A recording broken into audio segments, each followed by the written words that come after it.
Stop talking about comic books or I'll kill you.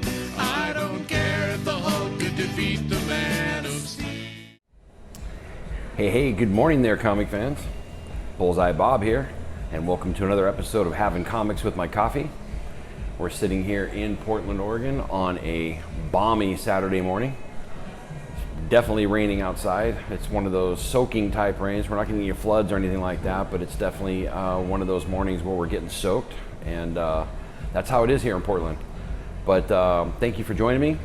Of course, this show, Having Comics with My Coffee, is where we get together in a local coffee shop, drink some great coffee, and hang out together and talk about the comics that I brought this week, the ones that came out this last Wednesday. And you can always find this on the Everything Comics channel. And hey, thank you for joining me today. Love it.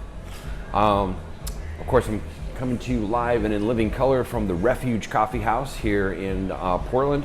They're at 9217 Southeast Foster Road. If you're ever in town, come in and stop by. It's a great place to hang out, talk comics, have some great coffee, and let me know you're going to be here. I'd love to come down and meet you, and we can hang out.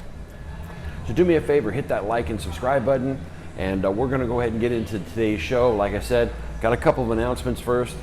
First of all, I've told you guys the last couple of weeks, and most of you already know, I'm on another show. I joined my buddy Bueller from Comics with Bueller, and every Monday morning at 5:30 a.m. Pacific Standard Time, we drop the new Coffee and Comic Show. This is another show we get together and have coffee and talk about comic books, but it's a pretty unique show because what we do is we have a question that is posed every week. Bueller has a preview video. It is the most watched preview video for comic books on YouTube, on the internet, I would venture to say. And on that video, during the previews, he poses a question that we talk about on our show, the new Coffee and Comic Show. It's been amazing so far, a lot of great response. We talk about some pretty deep comic book subjects, and we let your comments drive our conversation. Last week's question was pretty dynamic. It was, is Overstreet Price Guide still relevant in today's comic climate? It was a great question. We had a lot of great comments. Check out that video, it's there now. But I'm really excited about this week's question, the one that's going to drop this next Monday, and that is, what can we do as the comic book community to help prevent a comic book crash? We had a video a couple of weeks ago that talked about, is there a crash coming? It is our most watched video. I think we got 3 times as many views as we do on our normal videos. We got close to 10,000 views now. And people were really passionate about the subject. And so we thought we would play on that particular question, but spin it a different way. If there was a comic book crash coming, we're not saying that there is, but if there was a comic book crash coming, what could we do as the comic book community do to prevent a crash? And I think it's a great question. I think it's an important question. It allows us to chime in and talk about a very important subject, which is this hobby that we love so much. So tune in Monday morning, 5:30 a.m. Pacific Standard Time, and again, Comics with Bueller, and it's a great show. Thank you guys very much. Next weekend, we are going to have another roundtable discussion. Yeah, at the end of the year, this last year, we had 4 of the local Portland YouTubers get together. We had Bueller from Comics with Bueller, we had Sam from Sam's Tangled Web, and then we had Sleepy Reader 666, Damien himself, and then of course, yours truly, Bullseye Bob, and it was great. And we just talked about the year, we talked about all things comics, and it was one of the most fun videos that I did the whole year. It was a live stream, and so we're going to do it again. And this time we're going to do it on my channel. So next Saturday night, 7 p.m. Pacific Standard Time, we're going to have another roundtable discussion. It's going to be great. Tune in, guys. I can't wait. I love hanging out with those guys, and we can just talk comics for hours. So it's pretty good. We won't go for hours, but it's going to be an awesome time. So tune in. Then one of the other things that has happened in this last week or two is that I am signed up, got my tickets. I'm going to MegaCon, folks. That's right, MegaCon, Orlando, Florida, in April. This is a really, I'm really excited about it. I mean, my wife and I were trying to think of, can we do that? And some things happened and it paved the way. So we are going to MegaCon. I know there's going to be a lot of YouTubers out there. There's going to be a great lineup. And so we're really looking forward to it. I've never been to Orlando before. And so MegaCon, April. If you're going to be there, make sure you stop by. Make sure you say hi. I would love to meet you guys. Next, I just want to give a shout out to Robbie from Pop Culture Philosophers. This last week, he gave me a pretty good shout out, and he talked about me on his show. And I just kind of wanted to talk about some of the things that he did in his live stream. And first of all, Robbie, I just want to say I would love to do a live stream with you. I mean, I'm sure we could chop it up talking comic books all day. And I mean, you guys, if you haven't been watching Pop Culture Philosophers, Rockin' Robbie Billups, he's got the best comic book review video. It drops on Tuesday nights just before new comic books come out. If you want to know what's good, what's bad, stuff that maybe not on your radar, it is the most informative show, and he really does a great job. So check that out, Pop Culture Philosophers. But again, Robbie, I'd love to do a live stream with you. And then you kind of talked about, the fact that we do a lot of coffee out here in Portland. Bueller, of course, his official coffee shop is Mocha Express. My official coffee shop is the Refuge. And we both have definite ties to these places.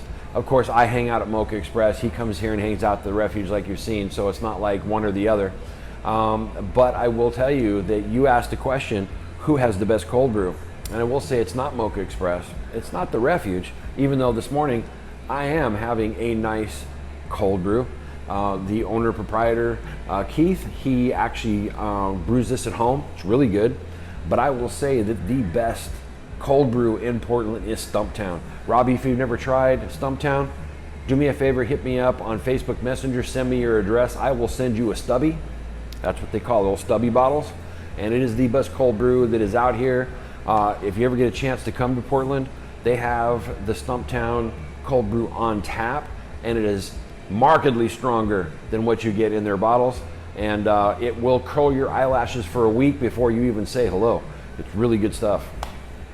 And then lastly, you said you were talking about the song that we play at the beginning and end of our show. That band is Ookla the Mock, and I will leave a link down in the description to the full song if you want to hear it. If you look at the description of the actual show, we do give them props. They do let us use the song on the show. That's right, I made sure that it was cool for us to use that song. And you guys got to check it. If you haven't checked out Ookla the Mock, they do a lot of great comic book music, and they're a lot of fun. And yes, Comic Tom's dad used to be a part of that band. So, little fun fact there. Anyway, Robbie, thank you very much. Appreciate you, man. You're a righteous dude and friend of the show, and thank you very much, brother. And then last but not least, I just want to say that, so we're going to go into the comic books here, and I just want to say, I didn't get to read all my comic books this week, folks, so I don't have as many reviews as I normally would have. It's been a pretty dynamic and amazing week. This week, life happens, you know what I'm saying? And I'm just getting over being sick. I had, some back issues. I was out of work a couple days. But one of the things that's really good news is I became a grandpa again. Yes, right. My second granddaughter was born this week. Her name is Quinlan Rose. She is so beautiful. I am so in love with her. And I've been spending a lot of time over at the hospital, spending time with my new grandbaby, and she's just amazing. And so I hope you guys give me a little slack and understand that when life happens, other stuff can be more important than comic books, folks. I hate to tell you. And the birth of my granddaughter is one of them. So not as many comic books this morning. I still got a pretty good amount, and I will show you the books that I haven't reviewed. That way, because I'm thinking that maybe in the next couple of days, maybe I'll do another video and review those books, maybe a live stream, or some of the books that I show If you want to know about them, hit me up. You can always email me or message me down in the comments and ask me about those books. But I will show them here on the show. And then lastly, if you're new to having comics with my coffee, I use the Daredevil rating system. That's what I call it. You notice I'm wearing my Nelson and Murdoch shirt. I'm a huge Daredevil fan. And anytime I review a book, what I'll do is I'll show a graphic on the screen. If I like the book, I'll give it 2 sticks, his fighting sticks, 2 sticks up. If I'm on the fence about the comic book, you'll see a graphic where he's holding a stick up and a stick down. And if I didn't like a comic book or it didn't grab me, I'll give it 2 sticks down. And but you'll see the graphics on the screen, and that's what that's all about. And hope you enjoy the reviews. But let's go ahead and get right into it, folks. And so let me get my notes here. Of course, I can't go forward without the notes. Let me get some coffee here. Okay, we're ready to rock. Yeah, that's good. All right, so the first comic this week is from Marvel Comics, and that is Hawkeye Freefall. I really liked issue 1. It was a very solid issue. I love the writing. I love the art. The writer is Matthew Rosenberg, and the art is done by Otto Schmidt. Great team for this book. And inside of this book, there's a lot of humor. A lot of humor inside of this book. I had such a fun time reading it. Hawkeye is basically a philanthropist inside of this. He starts trying his hand at doing charity work, and there's a great interaction between him and Agent Carter. Can't remember her first name. And Tony Stark, and he kind of makes fun of Tony, and Tony makes fun of him. It's just really, really well written, some of the interactions inside of this. In the background, you have this villain called the Hood, and he's kind of doing some things, and I think this is leading to a showdown between Hawkeye and the Hood. But then you got this whole thing where Ronin is causing all kinds of havoc, and of course, you know as well as I do that Hawkeye at one time was Ronin. And so in the first book, you had a couple of Avengers who thought, okay, you're back to being Ronin, and then they're with Hawkeye when Ronin shows up, and so it's like, okay, so he's not Ronin. And so during this book, Ronin is doing all kinds of stuff in the background as well. So you got kind of 3 different storylines happening. It's really well put together. I'm not going to reveal the end because it will blow your mind. And but it's a really good read. I'm liking the artwork. And the big reveal at the end kind of twists the whole storyline on its head. It's a lot of fun to read, folks. I definitely give this one 2 sticks up. If you didn't check out number 1, you can probably still get it at your local comic shop. Definitely check this one out, Hawkeye Freefall by Marvel Comics. And then the next book I got is from DC, and we got Suicide Squad number 2. And I really enjoyed the first book. Of course, this has been being written by Tom Taylor, art by Bruno Redondo, and I will point out the colorist inside of this, who is Adriano Lucas. I'll always point out the colorist if the colors really stand out to me, and they were really fantastic in this book. But the first book was really solid. Tom Taylor, I really love his writing. I think he's been given a really tough job in a lot of his first books that he's had to write, and he's come out on top. He did a very amazing one-shot in Detective Comics in December. It was almost my pick of the whole year. It was really well done. Loved it a lot. If you haven't checked that one out, I think it's 1014 or 15. Anyway, definitely go back and check that one out if you haven't read it yet. But the first book was solid. I'll say the same thing about the first book as I will about this book, is that I don't really care about any of the characters yet. Tom Taylor is definitely he's definitely gone the route of developing story rather than character, because there's so many characters. But I will say he started to crack the egg in this. You're starting to get inklings of some of these new characters. I will definitely say the same thing that Robbie said last month. The thing that's refreshing about this Suicide Squad is that it's not a Harley Quinn centric book, which I love. And so you got this new leader. You don't have Amanda Waller leading the Suicide Squad anymore. It's this new guy, and he's really imposing his will, and that's kind of setting the tone for this book and where the story's going.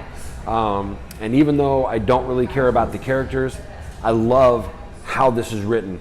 And so definitely, if you haven't checked this out, try it out. It's a good jumping on point because nothing has really happened, too much yet. In the first book, you had two different teams coming up against each other. There were deaths on both sides, and then both those teams are being mashed together to become the new Suicide Squad. And that's basically, what's going on. And then this new leader is basically telling them that the new thing is you got to do 50 missions, and then you can have your freedom. And so that's kind of where he's pushing them. There's animosity between some of the characters, and the way he's spinning it is you can have your animosity, but I'm going to kill one or both of you if you keep doing what you're doing. Really good, and has got a lot of intrigue. I'm definitely intrigued to see where it's going, and I think I've got this upside down. Look at that. Yeah, that's how it's supposed to be. But anyway, Suicide Squad #2, very solid read. Great jumping on point. I definitely give this one 2 sticks up.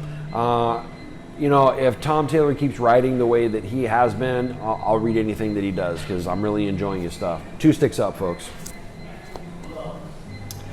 Next one I got is from Image Comics. It's The Protector #1. And I will have to say that, I didn't have too much, hope on this book as it being, too huge on my radar. I knew it was coming out. Definitely wanted to check it out, wanted to try it out. I don't really know too much about the artist or the writer. But it's written by a team, Simon Ray and Daniel Benson, and its artwork is done by Artyom Frankenov. So I'll just tell you right off the bat, I am not a fan of the artwork inside of this book. It kind of reminds me of the same artwork that we see inside of the new Wonder Woman Black Label, Wonder Woman Scorched Earth, Dead Earth, or something like that. So just not a fan of that type of artwork. And a lot of this book is basically set up. I don't think it really goes too far. But basically what it's about is the United States in post-apocalyptic times. It looks like you have more Native American type tribes that have taken over. And in the midst of that, I mean, it's very apparent. I mean, they have a group called the Yankee, Yanqui, and of course those are the Yankees. And they are definitely talking about people who are called the Hudsoni. I'm pretty sure those are people from New York off the Hudson River. Things like that. So there's like little smatterings of things. And there's basically a slave girl who escapes, and they go after her. And she falls down into this hole where these old relics are at. She hurts herself, so she's bleeding. And the blood touches one of these relics, and it brings it to life. It's like a robot, like kind of like a mech. And when these guys come down to get her, this mech stands up and protects her. So I'm thinking that that's what the title is all about, The Protector. But I'm not positive because there's so much that is not developed inside of the story yet. It's more world building. I really like the way they've built the world, and I'm kind of intrigued, so I will be picking up issue #2. But because I don't like the artwork, and I'm kind of on the fence, about it, I will pick up #2. I'm going to say stick up, stick down for this one. But I mean, what do you guys think? Have anybody else read this? Do me a favor, leave a comment down in the comics, and let me know what you think about it, okay? And then this one almost made my pick of the week. And of course, we're talking about from Boom Studios, Something is Killing the Children. And man, I gotta tell you, I'm loving this book. This one, of course, is written by James Tynion IV. Art is by Werther Del Adera. And the colors inside of this by Miguel Muerto. Colors are amazing inside of this one as well. And This is so well done. I've loved it from the very beginning. Of course, I didn't get book 1 when it first came out. My buddy Bueller was like, "You got to get this one." So I picked up book 2, book 1 and 2 when book 2 came out, and this is just such a great series. If you have not been reading Something Is Killing the Children, folks, get on it, because this is something special. It's probably one of the better horror books. I've been loving all the horror that's coming out lately. All the Black Label stuff from DC, and a lot of great horror there. A lot of your independent books are coming out with some great horror books. I've been loving it. And this one is no different. I don't want to tell you anything that happens inside of this book, because it's all good and it's all really, really well done. And so I'll just say that the tone is beautiful. There's some cave scenes, there's some scenes out in the dark, outside of the cave. You got some action going on, and then you got, some deep things that are revealed. And it's macabre, it's definitely dark, and it's so well done. If you have been reading this one, definitely get it. I give this one 2 sticks up. And I am not going to give you anything out of the story. Go get it for yourself and read for yourself, because this is phenomenal. All right, the next one we got is from DC Comics, and it is The Flash. Number 87, of course, written by Joshua Williamson. Joshua Williamson is killing it on this title. Art by Christian Deuce. I don't know how you say his name, but anyway, they didn't have the normal cardstock. I like getting the cardstock covers on these. They didn't have that. I know this month's cardstock is done by In-Hyuk Lee, which I really dig. And so I definitely am going to find the cardstock one on that one, but they didn't have it at my LCS. Got there late, folks, and they were sold out of it already. But this one basically starts off where we left off in the last book, which was the end of the Rogues Reign storyline. Flash finally took down the Rogues, and at the end of the book, he basically, instead of going on with what he would normally do, he places himself under arrest because he doesn't trust himself. The Speed Force has been basically brought to hyper levels, and it's got this vibration resonance, and he does not trust himself. So, and he also doesn't trust a normal prison. He doesn't want to go to Iron Heights. So what does he do? He has himself placed in Arkham Asylum. So when I saw that last month, and he's going to Arkham, I'm like, man, I am so in for this. And that's what happens. They basically, in the beginning of the book, you have this ride inside of the paddy wagon, I think that's what you call it, but the locked car, and both him and Captain Cold are inside of the back of this truck in cuffs, and the conversation they had is great. The give and take between the two of them is great. It's a fun part of the book.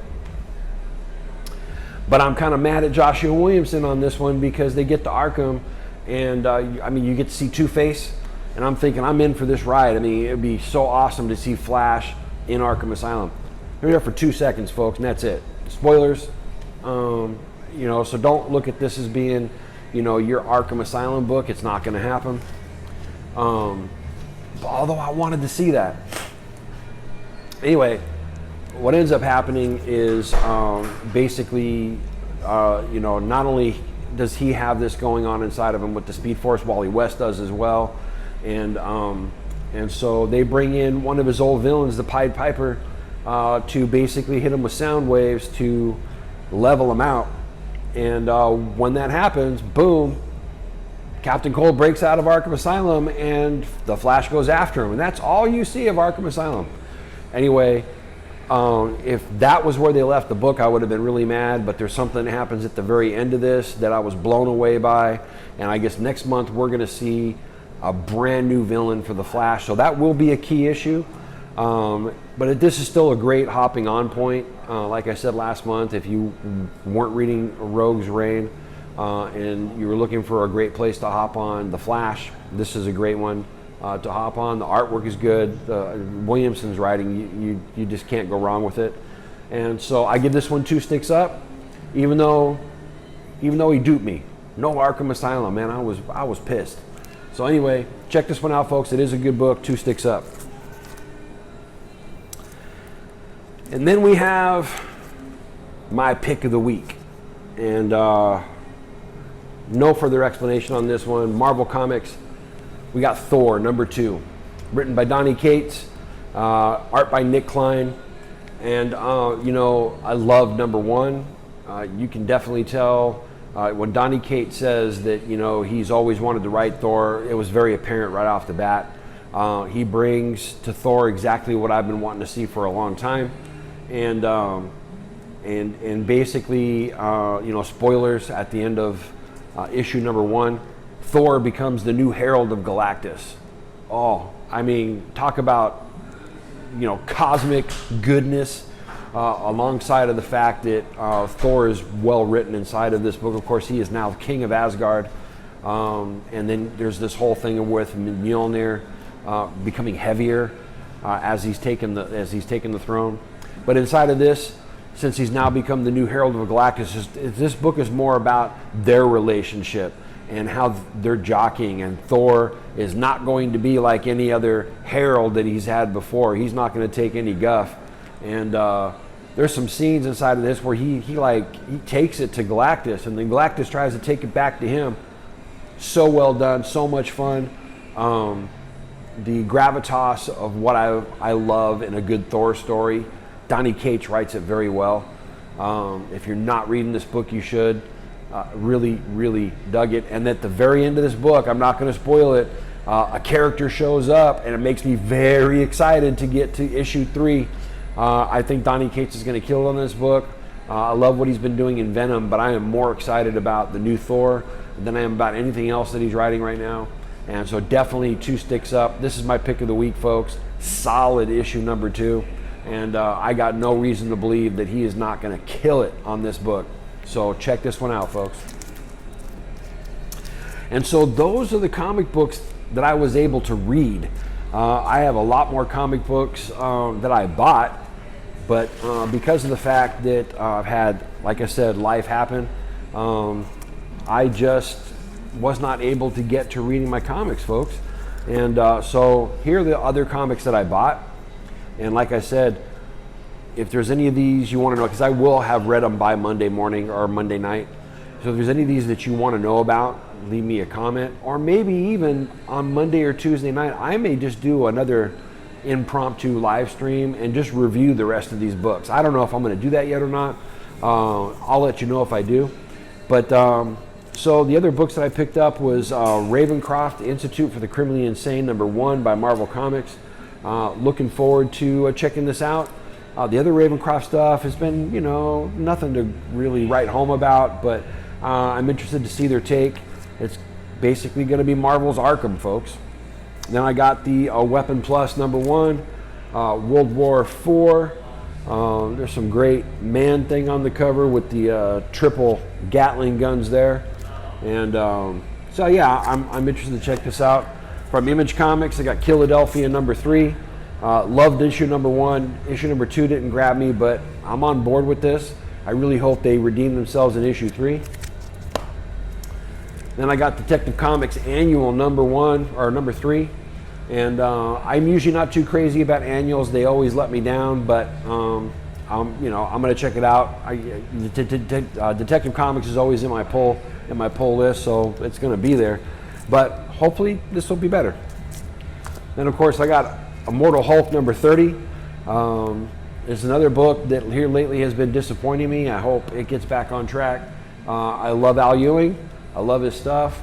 Wasn't too crazy about the Guardians of the Galaxy he just wrote, but other than that, you know, this has been a mainstay in my pull list for a long time. Then another one I'm really excited about, X-Men #5, for sure. And then there's another book, I can't remember the name of it, but Robbie, he reviewed it on his show. It basically, the whole book is told in, with all the panels being sideways inside of the book. I found one LCS that has a copy. I'm going to pick it up on Monday morning and check it out. Really excited to find out what that book's all about. So that's it. That's it for my comic books this week, folks. And then, of course, I always show you guys stuff that were not on my pull list. And so I brought some books this morning. I know a few of these I showed on my live stream the other night. And so I just wanted to kind of bring a few of those. Love Shannon Meir. Shannon Meir is definitely a friend of the new Coffee and Comics show on Comics with Bueller. Love his artwork, and he's been doing some pretty phenomenal stuff. And so I showed these two books. I just got them this week in the mail. This is his depiction of Gamora from Guardians of the Galaxy. And so I got the, I don't know if you can see that, I got the regular cover, and then I got the Virgin variant. These are definitely, this one definitely for sure, I'm going to be looking for him to sign it. And then in the last couple of weeks, I've gotten a few more of his stuff. I got the Deceased #1, the Harley Quinn Virgin variant.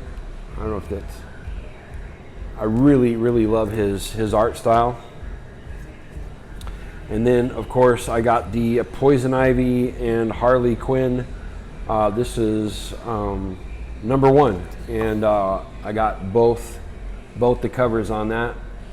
I think those are just phenomenal in his artwork. And so, yeah, just wanted to bring those and showcase those off because I really love those covers. Really loving a lot of the cover art that's been coming out lately. It's really good stuff. Hope you guys enjoyed those. And then we get to our question of the week. And so this question comes from another friend of the show. I've mentioned his comments before, but my buddy Two Gun Pedro, pew pew. Two Gun posed a question on the comments a few weeks ago, and he asked me, do I have any Funko Pops? And so to answer your question, Two Gun, yes I do, but I'm not what you would call a Funko Pop collector. I got so much pop culture stuff that it's kind of hard for me to start collecting anything else. I got figures, I got posters, I got comic books, I just got all kinds of stuff. And you get to a point where you become saturated and you just can't really bring in a whole bunch more. Otherwise, you're just storing it away and it doesn't do you any good. And so I've been really not wanting to do that. And so the only Funko Pops that I really have, I think I have every Daredevil one that you can get. I've got both Matt Murdock's. I've got the Netflix where he's in the black togs. I got him in the red costume. I got him in the yellow costume. I even got the one where it shows him in the 90s black costume, and it's a set with Bullseye. It's the only Bullseye Funko Pop you can get. And then I even got the Venomized Daredevil. And so I think I got every single Daredevil Funko Pop that there is. And the only Funko Pop that I have that is not Daredevil, I picked this one up last year, and it's the Batman Who Laughs. This was the previews exclusive. I don't think it's worth too much. I think last time I looked, it's like $12. I didn't really collect it, to make any money off of it. I just really love the Batman Who Laughs character, and I thought it was a crack up. They actually made a Funko Pop of it. So that's my only one that is not Daredevil centric. And but yeah, there's the answer to your question. I dig Funko Pops. We actually, Tina and I, my wife and I, we went to Everett, Washington last year, and we went to the Funko Pop headquarters. That was an incredible day. If you haven't been to the actual Funko Pop headquarters, make that a priority on your bucket list of things to do. It is such a fun place to go. Not only is it a huge Funko Pop store, but it's a museum. I mean, you walk through and there's statues everywhere of all pop culture characters. I mean, they got a Star Wars room, they got a DC room, they got a Marvel room, they got a Harry Potter room. So much fun, and just about every Funko Pop you can think of. So definitely check that. If you're going to be going to Washington, definitely check that out. Speaking of Washington, that's another con that we're going to be going to this year, is the Washington State Summer Con. Oh my gosh, the lineup that they have at this is incredible. Both Bueller and I will be there. If you're in town or if you're going to come in for that one, definitely let us know. It's going to be an amazing time. Well, there you have it, folks. That's the show for today. Thank you for coming and hanging out with me here at the Refuge. As you can see, it's starting to get light out as it does when I end the show. But thank you for tuning in. Do me a favor, again, hit that like and subscribe button. It does help me out. And remember, folks, always to support your local comic shop. And Excelsior. You can